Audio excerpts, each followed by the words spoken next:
23 जुलाई को दिल्ली के जंतर मंतर पर जब पूरा प्रोटेस्ट चल रहा था सीजेपी के नेतृत्व में, इस प्रोटेस्ट में जबरदस्त तरीके से अश्लीलता का प्रदर्शन किया जाना शुरू हो चुका था।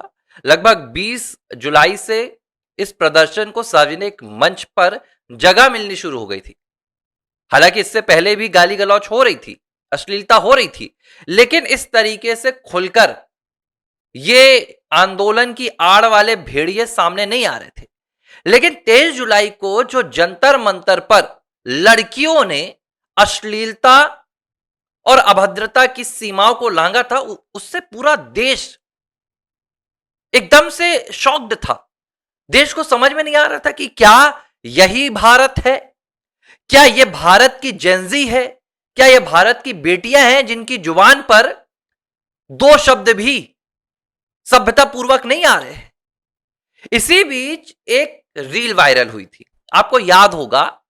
इस रील में एक लड़की नजर आ रही थी और यह प्रधानमंत्री नरेंद्र मोदी को लेकर बेहद ही अभद्रता और अश्लीलता भरे शब्दों का इस्तेमाल कर रही थी और अपनी रील में यह अपने स्टेटमेंट में इटली की प्रधानमंत्री जॉर्जिया मेलोनी का भी जिक्र कर रही थी और उसे अभद्र और आपत्तिजनक तरीके से प्रधानमंत्री नरेंद्र मोदी के साथ जोड़ रही थी।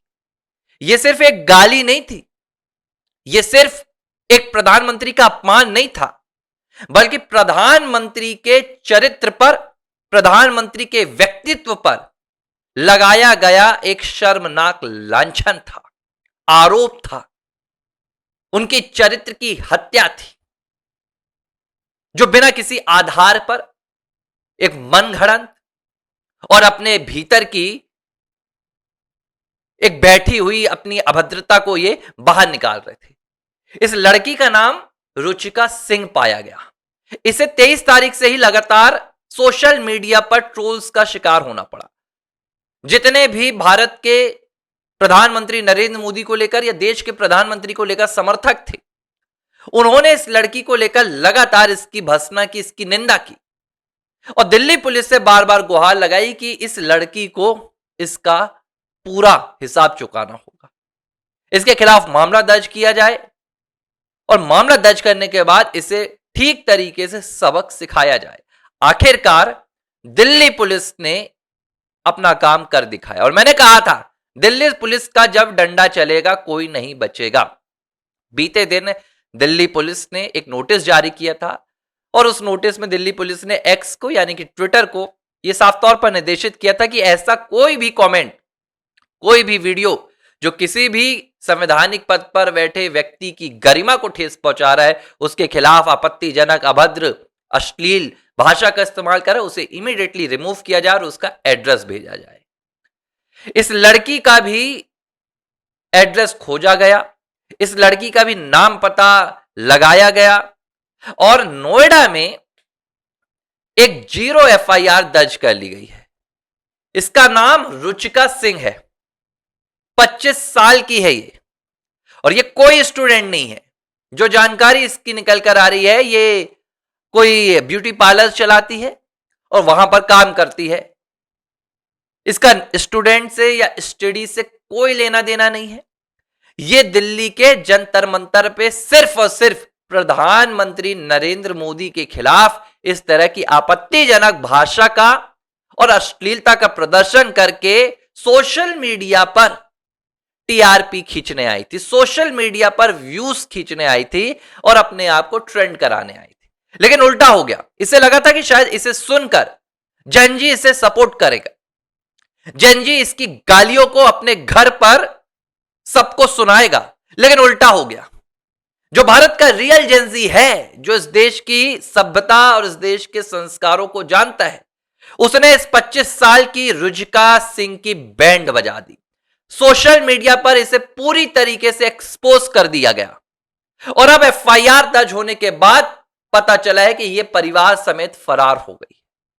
इसे ढूंढने की कोशिश दिल्ली पुलिस कर रही है और दिल्ली पुलिस इसे ढूंढे बिना अब चैन नहीं लेगी, क्योंकि इसने देश के प्रधानमंत्री को अपमानित ही नहीं, उन पर आपत्तिजनक इल्जाम भी लगाए, उनके खिलाफ आपत्तिजनक इन्होंने सार्वजनिक मंच पर बातें भी बोली है। लेकिन गजब की बात देखो, ये सीजेपी वाला जो सौरभ दास है, सीजेपी का स्पोक पर्सन, भाई ये कह रहा है कि 25 साल की इस युवती को क्यों दिल्ली पुलिस परेशान कर रही है। दिल्ली पुलिस को 25 साल की रुचिका से क्या लेना देना। वो कह रहा है कि भाई किसी के खिलाफ आपत्तिजनक भाषा का इस्तेमाल आप आपराधिक उसके खिलाफ एक्शन का आधार नहीं बनता है। अबे यार मैं क्या बताऊं, इनकी अगर जेनजी की भाषा में मैं बोलूं तो मैं यही कहूंगा कि Saurabh Das, you don't try to be an advocate.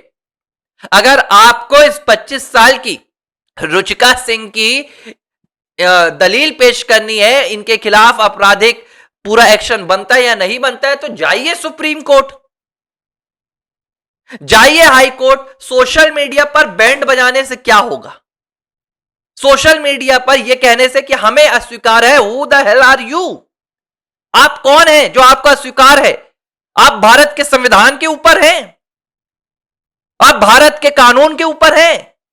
अरे एक प्रोटेस्ट कर लेने से और एक इस्तीफा दिलवाने से आप इस देश के उस संविधान को नहीं कुचल सकते जिसे कुचलने की कोशिश इंदिरा गांधी ने की थी, लेकिन वो भी नहीं कुचल पाई थी, वो भी नहीं कुचल पाई थी। इस तरीके से ये सीजेपी वाले एक एक अपराधी को बचाने के लिए अब अपनी पूरी ताकत लगा रहे हैं, लेकिन फड़फड़ा रहे हैं।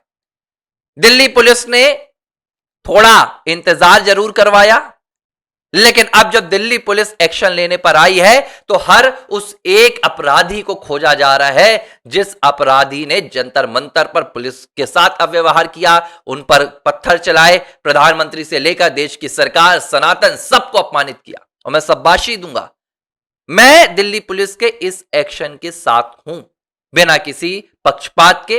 पुलिस ये वही है जो 24 घंटे वहां पर हमारे छात्रों के लिए खड़ी थी। ये छात्रों को रोकने के लिए नहीं, उनकी सुरक्षा के लिए पहुंची थी। और इन पर ही भेड़ियों की शक्ल में आकर इन अपराधियों ने क्या क्या नहीं किया।